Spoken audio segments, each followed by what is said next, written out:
हे guys, welcome defence square. दोस्तों, आप सभी के लिए बहुत ही इंपॉर्टेंट अपॉर्चुनिटी ये मैं लेके आया हूँ। आज के इस वीडियो में हम बात करेंगे रिलायंस ग्लोबल कॉर्पोरेट सिक्योरिटी के 29th बैच की हायरिंग के बारे में। ठीक है, ये जो वैकेंसी है ये सिक्योरिटी डोमेन में है एज अ सिक्योरिटी एग्जीक्यूटिव और सिक्योरिटी ऑफिसर। ठीक है, इससे पहले हमने 27th बैच का और 28th बैच का वीडियो डाल रखा था जब इसका रजिस्ट्रेशन शुरू हुआ था। आज का जो ये वीडियो है 29th बैच के बारे में है।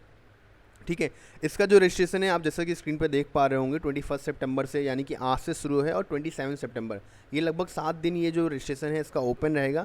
तो ये जितने भी हमारे एनसीसी कैडेट्स हैं जो कि इस चैनल से जुड़े हुए हैं, ये उन सभी के लिए डेट्स जो हैं इंपॉर्टेंट है।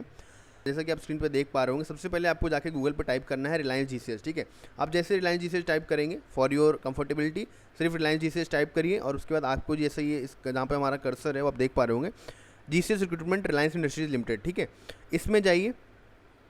जैसे ही आप इसको लॉगिन करेंगे, ठीक है, लॉगिन करने के बाद ऐसा एक वेब पेज खुलेगा। ठीक है, आपको ये पूरा दिख के आ रहा होगा जो ये रिलायंस ग्लोबल कॉर्पोरेट सिक्योरिटी का पोस्ट है।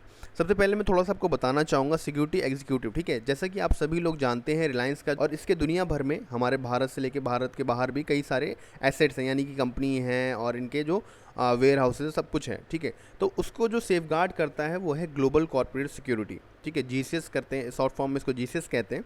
ठीक है, तो ये पूरी जो सिक्योरिटी का पार्ट होता है, इंटरनल सिक्योरिटी का पार्ट, वो रिलायंस का ये जीसीएस जो है वो देखता है। ठीक है, तो अभी हम बात करें इसकी जो वैकेंसी निकली है जो हम आपको बताना है। आप जैसे कि नीचे स्क्रॉल डाउन करेंगे, जैसे आप नीचे आएंगे उसमें आपको यहाँ पे जो जहाँ पे हमारा कर्सर है एलिजिबिलिटी क्राइटेरिया दिख रहा है और सिलेक्शन प्रोसीजर दोनों दिख रहा है। हम दोनों ही चीज़ों के बारे में बात करेंगे। दोस्तों, एलिजिबिलिटी क्राइटेरिया में अगर हम बोलें तो 26 साल से लेकर 30 साल के जो भी हमारे एनसीसी कैडेट्स के हैं वो इसमें अप्लाई कर सकते हैं। बट एक चीज़ ध्यान रखिएगा, 26 से लेकर 30 साल की डेट आपकी 1 सितंबर यानी कि 1 सितंबर तक आपका जो एज है वो 26 से 30 के बीच में होना चाहिए, तो ही आप ये जो रजिस्ट्रेशन है इसमें रजिस्टर हो सकते हैं, अप्लाई कर सकते हैं इस वैकेंसी के लिए। उसके बाद आपका जो क्वालिफिकेशन होना चाहिए, minimum aggregate 50% marks in graduation. आपकी कोई भी स्ट्रीम हो, किसी भी स्ट्रीम से आपने ग्रेजुएशन किया हो, कोई दिक्कत नहीं है, बट आपके जो मार्क्स होते हैं मिनिमम वो 50% मार्क्स के ऊपर होना चाहिए। ठीक है, उसके बाद जो थर्ड चीज़ है ये original final year marksheet required to be eligible for final selection. आपके पास आपकी ओरिजिनल मार्कशीट होनी चाहिए इसमें फाइनल सिलेक्शन के लिए। ठीक है, वो इंपॉर्टेंट है, तभी आपको इसके लिए कंसिडर किया जाएगा। उसके बाद जो ये सबसे इंपॉर्टेंट क्राइटेरिया जहाँ पर मैं अभी अपना कर्सर घुमा रहा हूँ, हाइट आपकी, अगर आप मेल हैं आपकी हाइट 5 फीट 8 इंचेस होनी चाहिए, यानी कि 172.7 सेंटीमीटर आपकी मेल में होनी चाहिए, और फीमेल के लिए 5 फीट 4 इंचेस 5 फीट 4 इंचेस जो है आपकी मिनिमम हाइट होनी चाहिए, तभी आप इसमें अप्लाई कर सकते हैं। ठीक है, और जो लास्ट और सबसे इंपॉर्टेंट चीज़ है, only following candidate should apply, यानी कि holder of NCC C certificate, आपके पास एनसीसी का सी सर्टिफिकेट होना चाहिए। ग्रेड इसमें मेंशन नहीं किया ए अभी, आप मतलब आपके पास अगर आप एनसीसी सी सर्टिफिकेट है आपके पास तो इसमें आप अप्लाई कर सकते हैं। ऐसा नहीं मेंशन है कि आपके पास ए ही होना चाहिए या बी ही होना चाहिए। ठीक है, आपके पास अगर एनसीसी सी सर्टिफिकेट है तो आप इसमें अप्लाई कर सकते हैं। उसके बाद अगर हम बात करें दोस्तों सिलेक्शन प्रोसीजर के बारे में, तो सबसे पहले आपका होगा ग्रुप डिस्कशन। ठीक है, ग्रुप डिस्कशन जैसा हमारा जीडी होता है एसएसबी में हम जब जाते हैं, सेम वैसा ही ग्रुप डिस्कशन होगा। उसके बाद होगा मेंटल एप्टीट्यूड टेस्ट, एक नॉर्मल जो रीजनिंग का टेस्ट होता है, उसमें कुछ थोड़े मैथ के क्वेश्चन, थोड़ा जीके का क्वेश्चन, जो एप्टीट्यूड टेस्ट जितने भी आपने दिया होगा एफकैट के टाइप का, और उससे थोड़ा सा अगर हम देखें लो वर्जन जो होता है उसका, उस टाइप का टेस्ट होता है।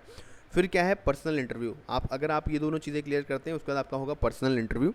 पर्सनल इंटरव्यू में क्लियर होने के बाद पर्सनैलिटी असेसमेंट टेस्ट होगा, यानी कि साइक टेस्ट टाइप का एक टेस्ट होता है, वो होगा। उसके बाद सबसे इंपॉर्टेंट जो है वो फिजिकल एफिशिएंसी टेस्ट पीईटी होगा। ठीक है, ये सारे टेस्ट होने के बाद एक मेरिट बनती है, और उसमें जो भी लोग हमारे सेलेक्ट होते हैं उनको फाइनली ट्रेनिंग के लिए नागो थाने, यानी कि जहाँ पे आरएसआरएम में ट्रेनिंग अकेडमी है रिलायंस की, वहाँ पे बुलाया जाता है फॉर ट्रेनिंग। दोस्तों, ये जो वीडियो है ये सारे हमारे एनसीसी कैडेट्स के लिए इंपॉर्टेंट है जो कि अपीयर हो रहे हैं या जिनकी एज निकल चुकी है डिफेंस फोर्सेस के लिए। ठीक है, उनके लिए एक सेकेंड अपॉर्चुनिटी है, इसमें आप अप्लाई कर सकते हो। साथ साथ आप तैयारी करते रहिए किसी भी और डिफेंस फोर्सेस एग्जाम की, या जो भी आपका आगे का फ्यूचर प्लान है वो आप करते रहिए। बट एज अगर आपको जॉब की नीड है या कुछ है तो आप इसमें एलिजिबल हैं, और आपका जो एनसीसी सर्टिफिकेट है आपके पास, वो आप इसमें यूज़ करके यहाँ पे आप अपना जॉब सिक्योर कर सकते हैं। दोस्तों, आगे का जो नेक्स्ट वीडियो मैं बनाऊंगा उसमें आपको मैं ओपन करके लॉगिन करके, आपको यहाँ से लॉगिन करना होता है, उसमें मैं आपको लॉगिन करके और अप्लाई करके दिखाऊंगा कि कैसे आपको इसमें अप्लाई करना है। आज के दोस्तों इस वीडियो में इतना ही। जय हिंद।